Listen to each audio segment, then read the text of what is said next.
にちは。にまろ私が try and three grammar စာအုပ်ထဲကဒီအခန်းတရမှာ part 2ပေါ့နော်။初めての富士登山ဒီပထမအဆုံး Fuji တောင်တက်တယ်ဆိုတဲ့အကြောင်းအရာမှာ part 2တွေက grammar လေးတွေကိုရှင်းပြပေးသွားမှာဖြစ်ပါတယ်။အဲ့တော့私တို့ဒီစာပိုက်ကိုမဖတ်ခင်ပေါ့နော်။ပထမအဆုံးဒီ tuition မှာပါတဲ့ grammar လေးတွေကိုသွားကြည့်အောင်။ပထမဆုံးတစ်ခုက nobote miruto nobote miruto လို့ဆရာလေးပေါ့နော်။ဟိုကတခုခုလောက်ကြည့်လင်းဆိုရပေါ့နော်။မြန်မာလိုပြန်မယ်ဆိုရင်တော့လင်းသူ့နောက်မှာဟိုပေါ့နော်တခုခုကိုလောက်ကြည့်လိုက်တဲ့အခါမှာဆိုရင်ကိုကနောက်ကနေပြီးတော့သူ့နောက်ကစာကြောင်းကကိုသဘောပေါက်လိုက်တယ်ပေါ့နော်တခုခုကိုတည်ထားမိလိုက်တယ်သဘောပေါက်လိုက်တယ်ဆိုရက်စာကြောင်းလေးလာမှာပေါ့နော်လို့ဆိုရင်မြန်မာလိုပြန်မယ်နော်နာနီနာနီကိုလင်းပေါ့နော်လောက်ကြည့်လင်းဆိုရက်အဓိပ္ပာယ်လေးရှိရပေါ့နော်သူရမှာဆက်စုကိုလေးတွေက buff ဆိုရင်ဒီ dictionary ဖောင်ပြောင်းပြီးတော့တိုးနဲ့ပေါင်းတယ်ပေါ့နော်အဲ့တော့私を rebel လေးတွေကိုဖတ်ကြည့်အောင်気がつくと外はすっかり暗くなっていたတဲ့気がつくとဒီထားမိလိုက်တဲ့အချိန်မှာဆိုရင်တော့တဲ့အပြင်ဟာဆိုရင်တော်တော်လေးကိုတဲ့မှောင်နေခဲ့ပါပြီတဲ့သူစခုတော့ပေါ့နော်ဒီထားမိလိုက်တဲ့အချိန်မှာဆိုရင်အပြင်ကတော်တော်လေးမှောင်နေခဲ့ပါပြီတဲ့待ち合わせの場所に着くと友達はもう来ていたဒီချင်းဆိုထားတဲ့နေရာကိုတဲ့ရောက်တဲ့အခါမှာဆိုရင်တဲ့တငယ်ချင်းကもう来ていたဒီကပြန်သွားခဲ့ရင်ပေါ့နော်昔住んでいたところに行ってみると大きいビルが建っていたအရင်ကနေခဲ့တဲ့နေရာကိုတဲ့ကြံသွားကြည့်လိုက်တယ်ဆိုရင်ပဲတဲ့ဒီအလွန်ကြီးမားတဲ့အဆောင်ကြီးဟာတဲ့စောက်ပြီးနေခဲ့ပါပြီတဲ့ခုနှစ်からトロイタ荷物を開けると大好きなお菓子が入っていたနိုင်ငံကနေပြီးတော့ရောက်လာတဲ့အထုပ်ဘိုးကိုတဲ့ဖွင့်ကြည့်လိုက်လို့ဆိုရင်ပဲတဲ့ဒီတိုင်းစကီနာပေါ့နော်အလွန်ကြိုက်တဲ့โอกาရှိမုံပါဆိုရင်တဲ့ဟာတေးတာတွေ့ခဲ့ပါတယ်တဲ့။အော်ဒါရှုဒီမှာတစ်ခုမှရမှာကဒီတိုလေးဆိုရင်သူ့ရဲ့မှာနောက်စာကြောင်းမှာဆိုရင်နောက်ဆုံးစာကြောင်းကသူတာဖောင်လိုက်တယ်ပေါ့နော်။အတိတ်အဲ့တော့ဒါရှိကိုတိုတာဆိုပြီးတော့လည်းမှတ်လို့ရတယ်ပေါ့နော်။တိုတာဆိုပြီးတော့လည်းမှတ်လို့ရတယ်။ခုကိုလှုပ်ကြည့်လိုက်လေနောက်ကဟာကိုသတိထားမိတယ်နောက်ကဟာကဖြစ်လာတယ်ပေါ့နော်။တိုတာဒါကအရှိကိုမမျော်လင့်တဲ့ရလဒ်တွေပေါ့နော်ကိုမမျော်လင့်ထားတဲ့ရလဒ်တွေမှာဆိုရင်ဒီတိုတာလေးကိုသုံးမယ်ပေါ့နော်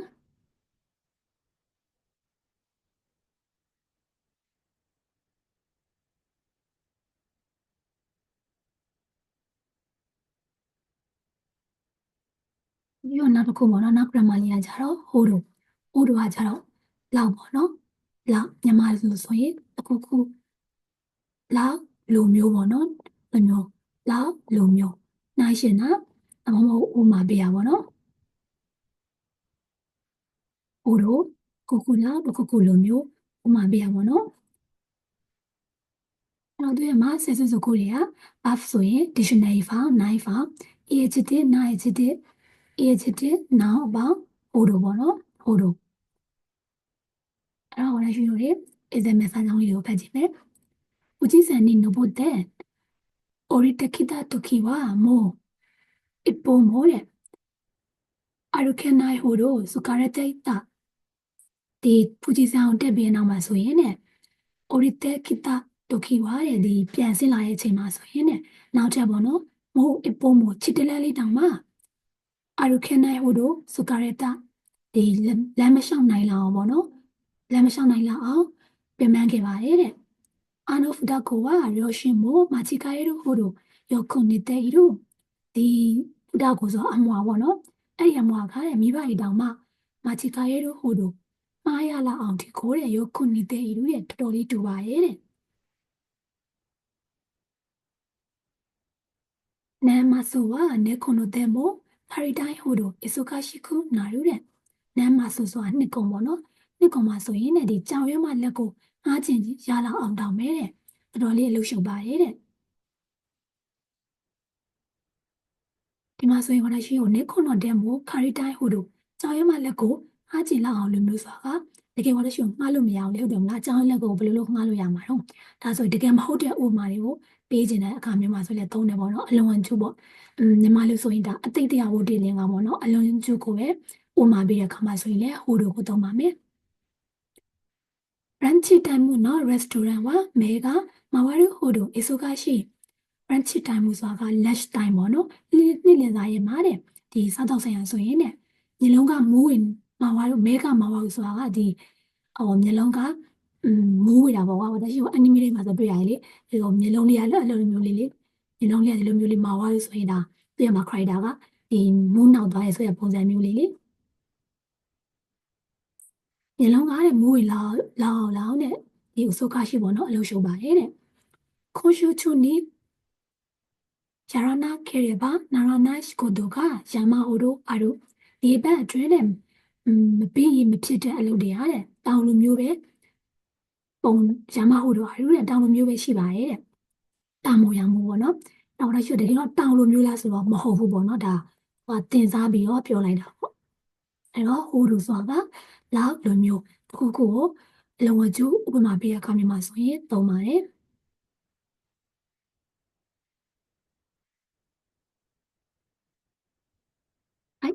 最初のグラマーတခုလေးစကြည့်မယ်နောက်တစ်ခုကတဲခုဆိုတာက buff သွားတယ်ပေါ့နော်သွားတယ်သူကဘယ်လိုမျိုးလဲဆိုတော့ဒီမှာက point တစ်ခုရှိမှာပေါ့နော် point တစ်ခုကနေပြီးတော့ whole ဘက်ကိုတဖြည်းဖြည်းနဲ့ဆက်သွားတာပေါ့နော် buff တဲခုအဲ့တော့သူ့မှာဆက်ကိုကလွယ်ပါတယ် buff ကိုတဲဖောင်ပြောင်းပြီးတော့ခုနဲ့ပေါင်းမယ်ပေါ့နော်ရှိတော့ပို့ပြီးတော့ရှင်းသွားအောင် example စာကြောင်းလေးတွေကိုကြည့်ကြည့်မယ်冬になると渡り鳥は南の方へ飛んでいく。ဒီဆောင်းရာသီကိုရောက်ပြီဆိုရင်တဲ့ဝဒါရီဒိုရီဆိုတာကသူကဆောင်းခုံငတ်တွေပေါ့နော်ဆောင်းခုံငတ်တွေဟာတဲ့ဒီတောင်ဘက်ကိုတဲ့တွန်းတဲ့အခုပြန်သွားပါတယ်တဲ့အဲ့တော့တောင်ဘက်ကိုပြန်သွားတယ်ပေါ့နော်ဥပမာဆိုရင်သူတို့ကဒီမှာရှိမယ်ဆိုရင်ဟိုးဘက်ကိုပြန်သွားတာပေါ့နော်အဲဆိုရင် birthday အခုもしね今からそっちへ行くけど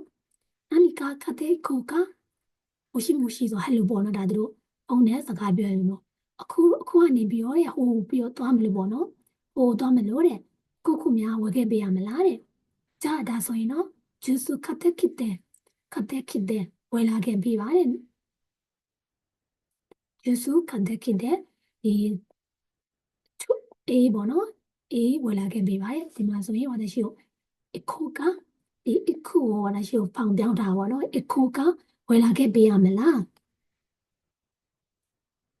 これからも日本語の勉強を続けていくつもりです。အခုကနေစပြီးတော့ဂျပန်စာရေးမလေးလာမှုကိုဆက်လုပ်သွားမယ်လို့ရည်ရွယ်ထားပါတယ်တဲ့။အဲ့တော့続けていくဆက်လုပ်သွားမယ်ပေါ့နော်။အခုလဲလစ်လာနေတယ်ဒီလစ်လာနေတယ်ပြီးတော့အောင်လဲဆက်ပြီးတော့လစ်လာသွားအောင်ပါပေါ့နော်အဲ့လိုမျိုးこれから日本の会社でも外国人社員は増えていくと思いますတဲ့အခုကနေစပြီးတော့ဒီဂျပန်ရဲ့မှာကုမ္ပဏီမှာဆိုရင်နိုင်ငံခြားသားလူမျိုးကုမ္ပဏီဝန်ထမ်းတွေကဝယ်တဲ့အခုတော့အမွေမတ်တိုးလာရဲ့လို့ထင်ပါတယ်တဲ့အဲ့တော့အခုလဲတိုးလာအောင်မယ်သူက now လဲဆက်ပြီးတော့တိုးလာအောင်မယ်ဆိုတဲ့သဘောမျိုးပေါ့နော်တော့ buff day ခုဆိုရင် buff ကတခုခုကိုဆက်လုပ်သွားရပေါ့နော်အဲ့တော့လည်းရှိရောဒီ buff day ခုနဲ့ပတ်သက်ပြီးတော့ဝါဒရှို့တစ်ခါတည်းဆက်ပြီးတော့မှတ်ရမှာကတဲခရုကကြတော့ buff လာရပေါ့နော်တနေရာနေပြီးတော့ကိုစီကိုတဖြည်းဖြည်းနီးကပ်လာရပေါ့နော်ဒါဆိုရင်ကိုစီကိုတဖြည်းဖြည်းနီးကပ်လာတာအဲ့တော့私をexample စာကြောင်းလေးတွေကိုကြည့်ကြရအောင်申し込みの時は身分証明書を持ってきてくださいတဲ့ဒီရှောက်လာဖြစ်တဲ့အခါမှာဆိုရင်ဒီ身分証明書ဆိုတာကိုယ့်ရဲ့မှာ ID ကတ်ပေါ့နော် ID ကတ်ကိုလည်းပဲယူလာခဲ့ပေးပါတဲ့အဲ့တော့ယူလာခဲ့ပေးပါဆိုကြတော့ဒီသူ့ရဲ့မှာရှိနေတဲ့နေရာနေပြီးတော့တခုခုရှိကိုယူလာပေးရမှာပေါ့နော်ဒါနから本が落ちてきて驚いたဒီစင်ကနေပြီးတော့စာအုပ်ကကျလာခဲ့တဲ့အတွက်ကြောင့်မလို့တဲ့驚いたအိလံခဲ့ပါတယ်တဲ့အဲ့တော့ကျလာတာပေါ့နော်ကိုရှိကိုသူ့ရဲ့မှာငကိုရှိနေတဲ့နေရာနေပြီးတော့ကိုရှိကိုကျလာတာပေါ့နော်日本人は昔から魚を食べてきましたဂျပန်လူမျိုးတွေကအရင်ကတည်းကငါးကိုစားလာခဲ့ကြပါတယ်တဲ့私はこの町で4年間環境調査を続けてきて続けてきました。ကျွန်တော်ကဒီမျိုးလေးမှာလေးနှစ်ကြားတဲ့တန်ကျော်ချောစာဆိုတာကသဘာဝပန်းချင်တဲ့ဆိုင်နဲ့ဒီစက်စစ်မှုတွေကိုတဲ့စုစုခက်တဲ့きましたဆက်လက်ပြီးတော့လှုပ်ဆောင်လာခဲ့ပါတယ်တဲ့သူကဒီအဲ့ဒီလေးနှစ်ကနေပြီးတော့เนาะတဖြည်းဖြည်းနဲ့ဆက်လက်ပြီးတော့လှုပ်ဆောင်လာခဲ့ရပါတော့အခုထိသူကဆက်ပြီးတော့လှုပ်ဆောင်လာခဲ့ပါလှုပ်ဆောင်လာခဲ့ပါတယ်တဲ့အဲ့တော့လည်းရှိတော့တဲ့အခုဆိုရင်တော့ကိုကနေပြီးတဖြည်းဖြည်းပေါ့နော်ဟိုဝေးပြီးသွားတာခုဆိုရင်တော့တဖြည်းဖြည်းနဲ့နီးကပ်လာတာပေါ့နော်ဟုတ်ပါပြီအဲ့တော့နောက် grammar လေးကစုစုခက်တာတခုခုကိုဆက်လုပ်သွားတာပေါ့နော်ဘန်ကျော်စုစုခက်တာဆက်လက်ပြီးတော့လေ့လာသွားမယ်ပြီးတော့ကြတော့ဘာရှိအောင်မလဲတာဘဲရူစုစုခက်တာဆက်လက်ပြီးတော့တာဘဲစုစုခက်တာပေါ့နော်ဆက်ပြီးတော့စသွားမယ်အဲ့တော့သူရဲ့မှာဆက်စုစုကိုလေးရလွယ်ပါတယ် buff ဆိုရင် mass ဖြုတ်ပြီးတော့စုစုခဲတို့ပေါင်းပေါ့နော်အဲ့တော့ red ပုံးလေးတွေကိုဖတ်ကြည့်အောင်あの人は歯医者に一年以上通い続けているそうですဒီလူကဒီဆရာဝန်အဖြစ်တစ်နှစ်ကျော်ခါယောဤဆိုတာကသူကဆက်လက်ပြီးလှုပ်ဆောင်တာပေါ့နော်ခါယောဤဆိုတာကခါယောဤ続けているそうですဆက်လက်ပြီးတော့လှုပ်ဆောင်သွားမယ်ပုံပါပဲတဲ့犬のハチ公は主人の狩りを待ち続けた。ハチ公ဆိုတာကခွေးရမှာနာမည်လေးပေါ့နော်ခွေးလေးဟာချီကိုပါဆိုရင်တဲ့သူ့ရဲ့မှာပိုင်ရှင်ပြန်လာတာကိုမာချီစုစုခက်တာဆက်ပြီးတော့စောင့်နေခဲ့ပါတယ်တဲ့この薬は途中でやめないで一週間飲み続けてくださいတဲ့ဒီစီဟာဆိုရင်တဲ့ဒီတဝက်တစ်ပြည့်နဲ့ပေါ့နော်အရက်ဖက်နဲ့တပတ်ကြာလောက်ထိတဲ့ဆက်လက်ပြီးတော့တောက်ပေးပါတဲ့အဲဆိုရင်စုစုခက်တာလေးရမယ်ပေါ့နော်သူကကိုဆက်လက်ပြီးတော့လှုပ်ဆောင်မယ်ဆိုရင်စုစုခက်တာကိုဝါဒရှိကိုသုံးမယ်ပေါ့နော်နောက် grammar လေးကကြတော့နာရကမြန်မာလိုဆိုရင်တော့လှင်ပေါ့နော်သူကတစ်ဖက်လူကိုအကြံပေးခြင်းတဲ့အခါမျိုးမှာဆိုရင်လည်းသုံးတယ်ပေါ့နော်နာရအင်္ဂလိပ်လိုဆိုရင်တော့ if ပေါ့နော်လှင်ဆိုပြီးတော့ပေါ့နော်ဒါမှမဟုတ်တစ်ဖက်လူကိုအကြံပေးခြင်းတဲ့အခါမျိုးမှာအကြံပြုခြင်းတဲ့အခါမျိုးမှာဆိုရင်လည်းသုံးတယ်ပေါ့နော်ဒီမှာဆက်စုစုခုလေးရတော့ verb ဆိုရင် dictionary file နာရ noun ဆိုရင် noun နာရပေါ့နော် noun နာရ dictionary file နာရပေါ့နော်အဲ့တော့ red ပုံးလေးတွေကိုကြည့်ကြည့်ရအောင်台湾へよくに行くなら11月が一番いいと思いますよ。台湾ဆိုတာကထိုင်ဝမ်ပေါ့နော်ထိုင်ဝမ်ကိုတဲ့ခီးသွားမယ်ဆိုရင်နာရပေါ့နော်အခုနာရခီးသွားမယ်ဆိုရင်စတလာပိုင်းကအကောင်းဆုံးလို့ထင်ပါတယ်တဲ့ဒါဆိုရင်ကိုကတစ်ဖက်လူကိုအကြံပေးရပါတော့ခီးသွားမယ်ဆိုရင်တော့စတလာပိုင်းကအကောင်းဆုံးလို့ထင်ပါတယ်တဲ့論文を聞くのでいろいろ調べなければならないんです論文の資料なら国会図書館にたくさんありますよတဲ့論文ဆိုတာကတီးစစ်ပေါ့နော်တီးစစ်ကိုတဲ့ရေးဖို့အတွက်ကြောင့်မလို့တဲ့အမျိုးမျိုးရှာဖွေမှုတွေကတဲ့မလုပ်လို့မရဘူးဖြစ်နေရဲ့လीတဲ့တီးစစ်တဲ့မှာတဲ့ဒီရှိရောစာရေးစာရဲ့နေဆိုရင်တော့တဲ့ရှိရောနာရခုတ်ကိုင်းစာကြည့်တိုင်းမှာဆိုရင်တော့အများကြီးရှိပါတယ်တဲ့今度アメリカへ行くんですဒီချိန်နဲ့အမေရိကကိုသွားမယ်လို့လေတဲ့ဆိုရဲနာရスポーキーカベノ貸しましょうかဒါဆိုရင်တော့တဲ့ဆိုရဲနာရဒါဆိုရင်တော့ပေါ့နော်ဒီကြီးမားတဲ့အဲ့အကြီးကိုတဲ့貸しましょうかငါကြမလားတဲ့あのさんに合格したいならこの本をよく勉強した方がいいよအန်ဒရီကိုတဲ့ဒီအောင်ကျင်နေဆိုရင်တော့ဒီစာအုပ်ကို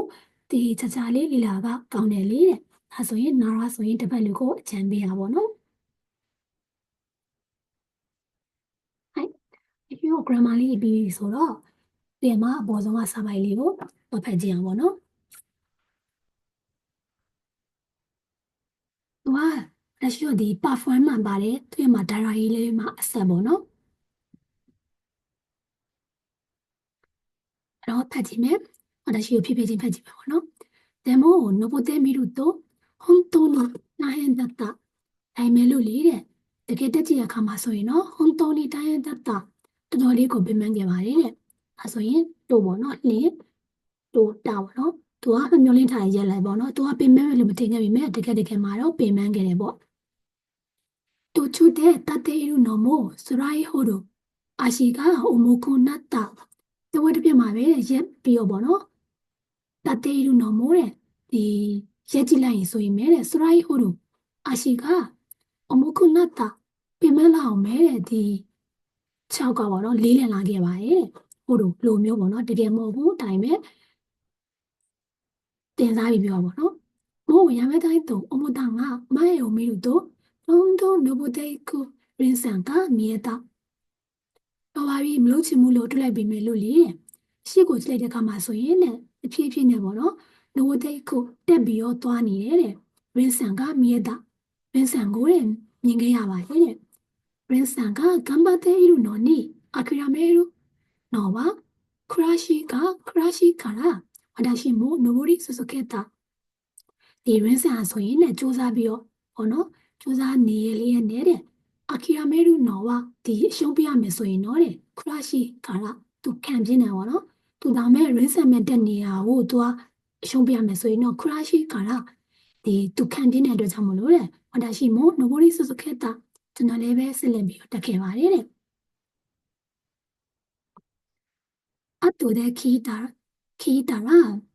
レンさんも途中でやめようと思ったけど、私が後ろから登ってくるのが見えたから頑張ったと言っていたね。で、နောက်မှပြန်ပြီးတော့ကြားခဲ့ရတာတော့လေတဲ့။レンさんလေးပဲတဲ့ဒီတဝက်မှာပေါ့နော်။ရေးလိုက်မယ်လို့တဲ့တွေးခဲ့ပြီးမယ်လို့လေတဲ့။ကျွန်တော်ကနောက်ကနေပြီးတော့တဲ့တက်လာတာကိုတဲ့မြင်ခဲ့ရတဲ့အတွက်ကြောင့်မလို့တဲ့レンさんလေးပဲစူးစမ်းခဲ့တယ်လို့တဲ့ပြောခဲ့ပါတယ်တဲ့။大変だったが、一番上まで行けて本当に良かった。ပြင်မဲ့ခဲ့ပြီမဲ့လို့လေတဲ့ဒီအပေါ်ဆုံးအမြင့်ဆုံးထိတက်နိုင်ခဲ့တဲ့အတွက်ကြောင့်မလို့တော်တော်လေးကိုတော်ပါသေးရဲ့တဲ့だからもしこれから富士山に登る人がいたら上まで行きたいなら友達と一緒に行くことをおすすめしたい。ဒါကြောင့်မလို့လေတကယ်လို့များပေါ့မရှိတကယ်လို့များတဲ့အခုကနေစပြီးတော့ဒီဖူဂျီတောင်ကိုတက်မယ်လို့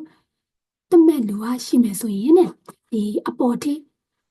တက်ချင်တယ်ဆိုရင်တော့တဲ့တငယ်ချင်းတွေနဲ့အတူတူတက်တာတက်ဖို့အတွက်တဲ့အကြံပေးပါရဲ့တဲ့もちろん酸素感も持っていた方がいいဒီကြတာပေါ့တဲ့ဒီအောက်ဆီဂျင်ဘူးလေးကိုပါယူသွားရင်တော့ပိုပြီးတော့ကောင်းပါရဲ့တဲ့ရမိုးတဲ့မိုး一度行きたいかとတဲ့聞かれたらもう二度とあんな大変なことはしたくないと答えるだろうတဲ့ဒါပေမဲ့လို့တဲ့နောက်ထပ်တစ်ခါတက်ပြီးတော့တက်မလားလို့မိခံရမယ်ဆိုရင်တော့တဲ့တက်ပြီးတော့2ကြိမ်လောက်ပေါ့နော်ဒီလောက်ပြင်မရမယ်လို့ကိုတော့တဲ့မလုပ်ချင်ဘူးလို့ဖြေမိမှာပါပဲတဲ့ဦးကြီးဆန်က遠くから見える方がずっといいと思うတဲ့ဦးကြီးဆန်ကအဝေးကနေပြီးတော့လေပေါ့နော်မြင်ရတာကပိုပြီးတော့ကောင်းမယ်လို့ထင်ပါတယ်တဲ့အဲ့တော့သူကဖူဂျီတောင်ကိုတက်ရတာအရင်ပြင်မှန်းသွားပြီးတော့နောက်ထပ်သူမတက်ချင်တော့ပါဘူးပေါ့နော်အဲ့တော့ဒါရှိဒီချက်မှဆိုရင်ရက်တဲမီယောလေးပေါ့နော်ဒီလေ့ကျင့်ခန်းလေးပါတယ်ပြီးတော့နောက်ဆုံးမှဆိုရင်လည်းချက်ခုဆိုတဲ့ဒီလေ့ကျင့်ခန်းလေးပါတယ်ပေါ့နော်ဒါလေးတွေကိုဖြည့်ကြည့်ထားပါဖြည့်ကြည့်ပြီးတော့မှရှင်းတာရှင်းရင်私をဒီ comment လေးအောက်မှာမေးခဲ့လို့ရပါတယ်はい今日はこれで終わります好きなレッスンにまた会いましょう